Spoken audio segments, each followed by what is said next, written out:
pertanyaannya, bagaimana cara agar raga, hati, dan pikiran saya yang berlainan kehendak itu bisa menjadi sinkron? Ini mungkin juga terkait dengan pertanyaan-pertanyaan sebelumnya. Iya. Itu namanya pluralisme. Karena selama ini Anda menganggap pluralisme itu kan urusan masyarakat, negara, politik, demokrasi, dan seterusnya. Sesungguhnya setiap person, setiap orang itu plural dalam dirinya. Jadi seseorang itu singular, sebuah singularity. Di dalam singularity itu ada plurality. Jadi di dalam dirimu itu ada macam-macam. Orang Jawa kan sudah merumuskan misalnya ada sedulur papat lima pancer, karena dirimu itu ada 4 misalnya minimum ya. Misalnya Helmi sebagai sarjana, Helmi sebagai suami, Helmi sebagai orang ma'iyah, Helmi sebagai sebagai bapak rumah tangga, Helmi sebagai, itu kan minimum 4 lah, profesi, identitas agama, terus fungsi sosial dan lain sebagainya. Jadi, nah supaya pluralitas ini bermacam-macam, ini kan seperti tali, ini ada dari diri saya ada terulur tali keinginan politik, ada tali keinginan ekonomi, tali keinginan individual, ada keinginan kekeluargaan, ada keinginan macam-macam. Nah kata orang Jawa kan 5 pancer, nah pancernya itu Allah. Jadi ya sudah ini kita punya 4 kambing atau 5 kambing atau banyak kambing dalam diri kita, maka harus ada patokannya, tempat talinya diikatkan. Ya. Jadi tadi kan bagaimana menyingkronkan raga, hati, pikiran yang seringkali itu punya kehendak beda-beda. Ini karena talinya banyak, kambingnya banyak, terus ada patoknya satu, nanti pasti ada peristiwa atau tahap-tahap di mana kambing ini saling silang sengkarut dan bundet tali ini bisa. Nah Anda mungkin sedang mengalami tali itu satu sama lain sedang overlap dan ruwet itu ya, bundet gitu ya. Tapi itu biasa, hidup memang begitu, apa saja itu begitu. Kan kalau sholat kan 4 rakaat kan ada rakaat pertama, ada rakaat kedua, lah itu hidup itu adalah rakaat-rakaat yang Anda tekun dan sabar mengalaminya dan menjalankannya, kan begitu. Ya enggak apa-apa. Nah, pluralitas atau pluralisme di dalam diri Anda itu kan ada pancernya. Nah, sekarang kita lokalisir, kamu apa yang bertentangan apa? Ini talinya yang keserimpet satu sama lainnya apa? Dilokalisir, dispesifikkan masalahmu itu apa, ya kan nanti akan terurai. Kamu akan punya ide untuk mengurai dan memberinya solusi, pasti itu. Tapi kalau kamu melihat global saja, ding sengkarut, kambingnya banyak sekali, terus loncat sana sini, terus tabrakan sana sini, itu berarti kan kita tidak termanage dengan baik, tidak terkelola dengan baik. Itulah sebabnya dalam ma'iyah yang nomor 1 adalah pengelolaan antara hatimu dengan hatimu, hatimu dengan pikiranmu, pikiranmu dengan pikiranmu, dan segala macam dimensi yang ada, dimensi keallahan, dimensi ketuhanan dalam dirimu yang memang irodah dan amarnya sangat banyak. Nah, sudah jelas bahwa patokannya ya Allah, qul huwallahu ahad. Patokannya ya Allah. Jadi sekarang kalau patokannya Allah berarti kamu kan sudah tahu menurut Allah ini baik, ini buruk dan seterusnya, kan semua akan diurai pelan-pelan, akan bisa akan ketemu. Gitu. Jadi kalau melihat yang barusan Mbah Nun sampaikan itu, hati, pikiran, kemudian raga ini sebenarnya bukan komponen yang salah satunya itu lebih unggul atau supremasi atas yang lain, melainkan patoknya ya Mbah, yang dalam hal ini tadi Allah. Terserah talimu tebal kuat atau talimu lemah, tidak ada masalah asal tetap berpegang pada asal ditaleni ya. Jadi yang namanya iman dan takwa itu kan menaleni tali yang berjulur-julur itu di satu patokan gitu. Wa'tasimu bihablillah itu. Jadi tidak ada urusan tidak ada urusan egoisme, dan ini nanti akan sampai kepada Anuhel. Nah, kamu itu mau cari yang enak apa cari yang baik? Kan gitu. Kan kalau di ma'iyah gini, seenak apapun kalau tidak baik tidak akan saya lakukan, dan setidak enak apapun kalau itu baik saya lakukan. Kan begitu. Itu prinsip wa'tasimu tadi itu. Nah, jadi ini masalahmu apa sekarang? Kamu urai satu persatu dikit-dikit. nanti kan ketemu. Karena tanpa belajar, tanpa pengajian, tanpa sekolah Islam pun Anda secara naluriah dan secara akal sejati Anda akan tahu ini baik, ini buruk, ini tepat, ini tidak tepat, insya Allah. Ya. Kalau nanti ada tahap di mana engkau tidak bisa, masih ragu-ragu terhadap suatu hal, ya istikharah. Kan begitu. Oke, jadi dengan menyadari segala sesuatunya harus diikatkan, dari setiap komponen tadi diikatkan ke patok Allah Subhanahu wa Ta'ala, semua konflik tadi itu di antara raga, hati, pikiran pasti akan sinkron ya. Yang disebut sinkron juga jangan dipahami seperti kedamaian yang datar itu. Iya. Sekarang Allah sendiri menciptakan malaikat dan iblis. Artinya mungkin sinkron itu bukan jadi, antara iya, gimana itu, tapi sinkron ke Allah gitu ya.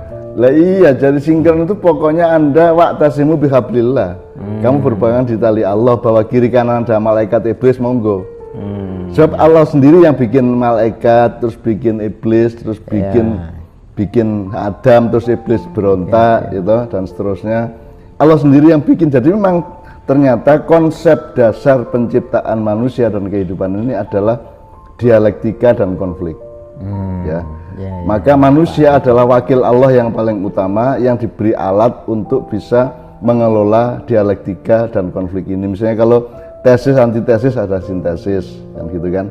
Kalau barat dan timur, Allah sudah mengatakan tidak penting barat dan timur. Yang penting kau kepadaku la syarqiyah wala gharbiyah, kan gitu. Tapi kalau misalnya hati itu misalnya punya kecenderungan untuk seneng gitu, Mbah. Apakah itu perlu dipenuhi dalam kadar tertentu atau bagaimana? Tadi kan saya katakan kamu cari yang enak apa cari yang baik, atau kamu cari yang kamu bahagia apa yang selamat? Karena kadang-kadang bahagia tidak selamat, gitu. Kalau selamat secara keduniaan sering tidak bahagia, ya. Tapi sekarang bahagia menurut Allah apa bahagia menurut kamu?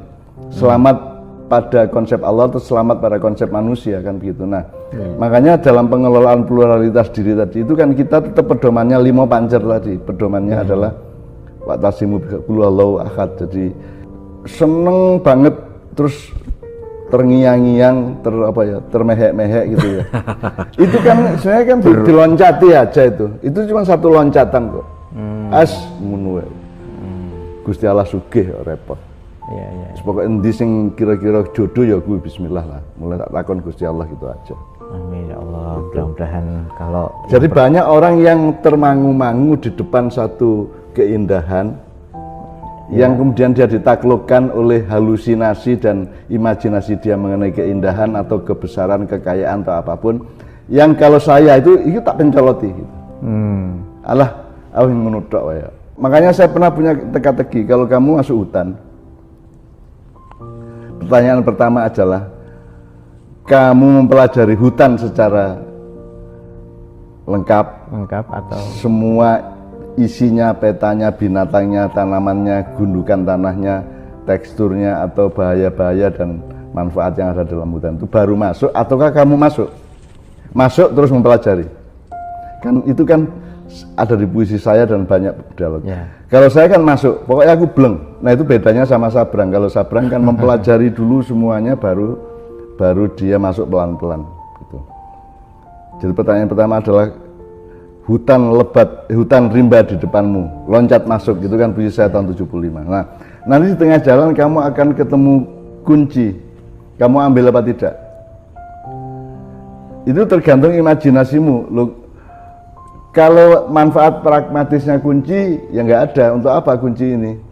Dimakan nggak bisa, atau dijadikan alat beli nggak bisa, gitu. Tapi ada orang yang berpikir mungkin suatu hari nanti saya akan ketemu lemarinya atau apanya yang kunci ini bisa dipakai untuk membuka, bisa juga. Nasib tuh kayak gitu. Makanya itu namanya investatif. Jadi orang yang pragmatis dan orang yang hanya berpikir laba sesaat sehingga dia pragmatis, maka kunci itu tidak diambil. Tapi kalau orang yang investatif, dia melihat bahwa kemungkinan itu banyak.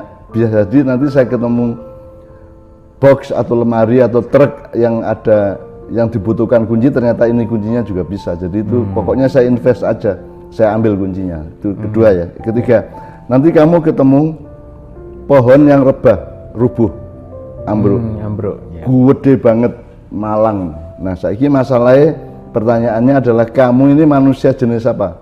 Kamu mau apa? Keliling sampai ujung atau pangkalnya pohon baru ke sana, ataukah kamu loncat aja? Nah, itu tergantung kepribadianmu, tergantung temperamenmu dan tergantung watakmu. Nah, itu pelajarilah dari Allah. Ada manusia, kalau bahasa saya, ada manusia Abu Bakar yang sangat kultural, ada manusia Umar yang radikal, ada manusia Utsman yang menimbang-nimbang, dan ada manusia Ali yang cespleng. Cespleng. Nah, kalau saya ada pohon itu tak loncati. Gak akan reken tak pencoloti aja. Colot itu masuk kategori cesplong tadi itu. Saya.